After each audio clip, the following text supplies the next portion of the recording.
হে WhatsApp, কি অবস্থা সবার? বাংলা বয়ানের পক্ষ থেকে সবাইকে স্বাগত। যাই হোক, আজকে কথা বলবো মিস চকলেটকে নিয়ে, এমনকি রায়হানকে নিয়ে।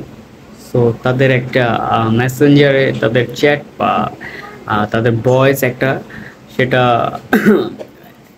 একটা রেকর্ডের মাধ্যমে সেটাকে ভাইরাল করা হয়েছে।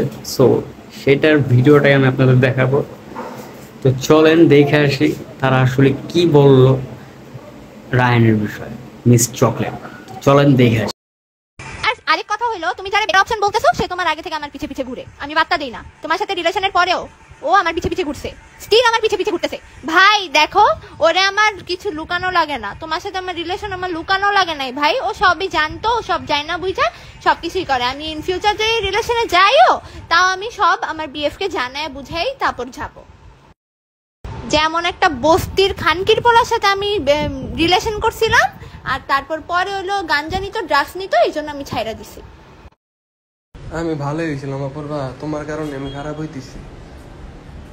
কি বলছো? তুমি রিলেশনে যাও না, এর জন্যই তো 11:30 বাজে ফুল নাও, হ্যান করো ত্যান করো, আবার জানে যাবা। ভাই তোমার ভিতরে কত প্রবলেম, হ্যাঁ?